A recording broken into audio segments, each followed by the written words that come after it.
BJP को हार हुई और वहाँ पे जो ममता बनर्जी है उसकी वहाँ पे जीत हुई। तो ये एक किस्म से संयुक्त मोर्चे की, किसान की और देश की आम जनता की जीत वहाँ पे है। तो लोगों को डरने की, घबराने की जरूरत नहीं है। सब लोग इकट्ठे होकर इनका मुकाबला अगर करोगे तो आप जिंदा रहोगे।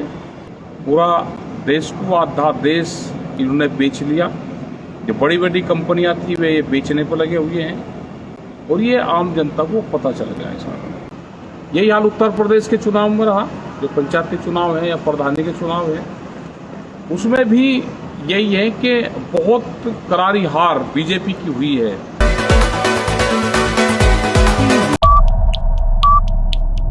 जो बंगाल में जो हुआ वो पूरे देश की एक नाराजगी थी। वो किसानों की नाराजगी थी, देश के नौजवान की नाराजगी थी। जो देश का दलित है, देश का आम वर्ग है, देश का किसान है, ये पूर्ण रूप से उसकी नाराजगी थी। और जो संयुक्त मोर्चे के लोग वहाँ पे गांव-गांव गए और उन्होंने वहाँ पे मेहनत करी तो उसका रंग वो दिखा। वहाँ पे बीजेपी को हार हुई और वहाँ पे जो ममता बनर्जी है उसकी वहाँ पे जीत हुई। तो ये एक किस्म से संयुक्त मोर्चे की, किसान की और देश की आम जनता की जीत वहाँ पे है। यही हाल उत्तर प्रदेश के चुनाव में रहा, जो पंचायती चुनाव है या प्रधानी के चुनाव है, उसमें भी यही है कि बहुत करारी हार बीजेपी की हुई है और बहुत जगह धोखाधड़ी से इन्होंने अपने लोग जिताए। पूरा पुलिस प्रशासन का पूरा मिसयूज करा गया, लोगों को जबरदस्ती हराया गया। जो जीते हुए कैंडिडेट थे उनको हराने का काम करा गया। उसके बावजूद भी बहुत बुरी हालात है। आज अब ये जिला पंचायत के जो अध्यक्ष बनेंगे, इसमें पूरे विपक्ष को एक होना चाहिए। विपक्ष एक होगा तो इनको आप मात दे सकते हो। अगर विपक्ष एक नहीं होगा तो ये फिर हावी होंगे और पूरा जो इनका पुलिस फोर्स है, जो इनको एसओज हैं, जो थाने हैं, वे पूरा जिला पंचायत अध्यक्ष का चुनाव लड़वाने का काम करेंगे। तो लोगों को डरने की, घबराने की जरूरत नहीं है। सब लोग इकट्ठे होकर इनका मुकाबला अगर करोगे तो आप जिंदा रहोगे, नहीं तो ये जिला पंचायत अध्यक्ष अपने बनाएंगे। और कम वोट इनकी है उसके बावजूद भी ये बनावेंगे, क्योंकि पुलिस फोर्स इनके हाथ में है, तो इनका मुकाबला करना पड़ेगा। यहाँ पे धरना जो गाजीपुर पे है या पूरा दिल्ली के चारों तरफ है, ये धरने चले हुए हैं और धरने ये जब तक चलेंगे जब तक भारत सरकार बातचीत नहीं करेगी, मसलों का समाधान नहीं करेगी, ये धरने हटेंगे नहीं यहाँ से। उम्मीद है कि सरकार अब बातचीत जरूर करेगी सरकार, और अगर सरकार बातचीत अब भी नहीं करेगी तो ये आंदोलन तो खत्म नहीं होते। आंदोलन तो चलते रहेंगे, क्योंकि देश की आज़ादी की जो लड़ाई थी उसके आंदोलन 90 वर्ष चले, तो किसान तो वापसी नहीं जाएगा। किसान तो लड़ाई लड़ेगा और पूरे देश के हालात बहुत खराब है। पूरा देश को, आधा देश इन्होंने बेच लिया। जो बड़ी बड़ी कंपनियां थी वे ये बेचने पर लगे हुए हैं और ये आम जनता को पता चल गया है सारा। कोरोना पे तो सरकार है ही नहीं, सरकार ने तो हाथ खड़े कर दिए। इनके तो जो मंत्री हैं वे हॉस्पिटलों में जाके लेट गए, अपने आप को कोविड का वो दिखा के और क्वारंटाइन हो गए, वहाँ पे हॉस्पिटल ले लिए। बहुत ये भ्रष्टाचार हॉस्पिटल में हुआ। अब तो ये प्राइवेट हॉस्पिटल में इसमें ज़्यादा ये हुआ है। क्यों नहीं करा जाते? क्यों इसके ऑक्सीजन के हॉस्पिटल अलग से बनाए जाते? जितने हमारे यूनिवर्सिटी हैं जो आज जिसमें बच्चे नहीं पढ़ रहे, वे खाली है, उनको आप ऑक्सीजन के हॉस्पिटल बना दो।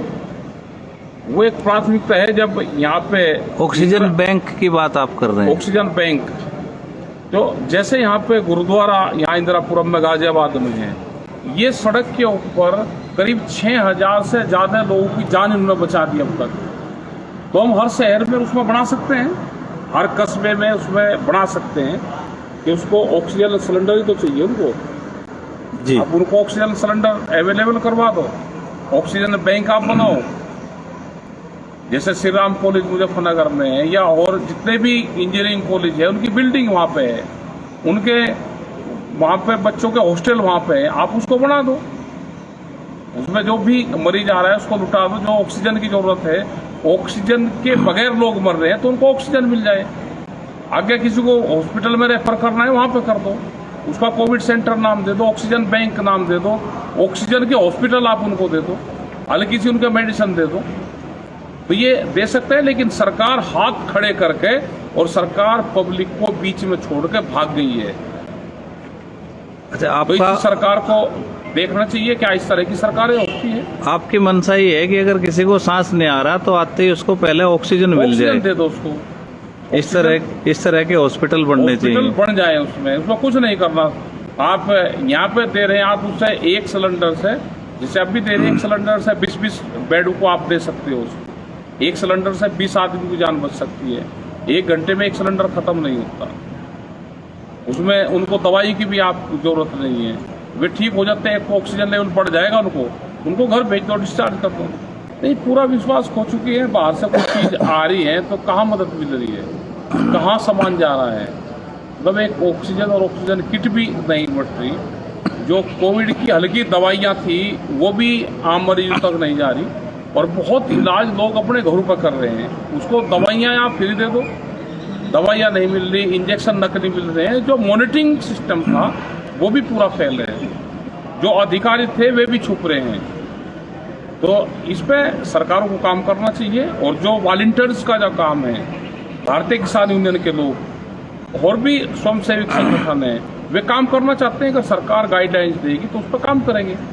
यहाँ पे भी हम दे रहे हैं, मदद करवा रहे हैं। जो लोग आ रहे हैं उनकी मदद यहाँ पे करते हैं, तो उस पर काम करना चाहिए। बिल्कुल होना चाहिए, अधिकारियों की जिम्मेदारी है। वे कुछ किट बनी है और उन किट में आप सामान रख दो। एक किस्म से आप कोई भी कोविड का हो तो उसको आप दे दो, एक उसमें सैनिटाइजर दे दो, कुछ उसमें दवाइयाँ उसमें दे दो, कुछ उसमें मास्क दे दो, ये सारी चीजें दे दो। नहीं, अभी एक बात आपने कही कि बहुत सारे संगठन करना चाहते हैं, लेकिन उनको इस बात का खतरा है कि अगर किसी की डेथ होगी तो उनके ऊपर मुकदमा ना हो जाए, तो सरकार को एक सामान्य लक्षण के लिए एक पर्चा जारी करना चाहिए। एक पर्चा जारी करें, उस पर डॉक्टरों की टीम बना दो। कोई मुकदमे नहीं कर रहा। आप अगर देखोगे और डॉक्टर अगर ठीक काम करें तो कोई वो नहीं कर रहा। एक बीमारी है, इस बीमारी से सब लोग उसमें मदद करेंगे। सब लोग, आज भी तो लोग मर रहे हैं। आप जितनी हेल्प कर सकते हैं डॉक्टर, वे हेल्प करें उसमें। सरकारी अधिकारी हैं, वे हेल्प करें उसमें। अंतर्राष्ट्रीय स्तर पर देखा जाए तो जो कोविड का रिकवरी रेट है वो 99% है, यानी कि 99% लोग ठीक हो सकते हैं। तो जिस बीमारी का रिकवरी रेट 99% हो, उसको महामारी की तरह से ट्रीट किया जाना, और जितनी मौतें हो रही हैं इसका मतलब ये है कि देश में कोई व्यवस्था ही नहीं थी, इसलिए लोग मर रहे हैं। व्यवस्था नहीं है, व्यवस्था इसीलिए ज़्यादा डेथ हो रही है। और ज़्यादातर लोग ऑक्सीजन नहीं है, उससे लोगों की डेथ हो रही है। और आज भी उद्योगों पर बहुत ऑक्सीजन जा रही है। अब तो बंद करके उद्योगों की बंद करके और ऑक्सीजन वैसे देनी चाहिए।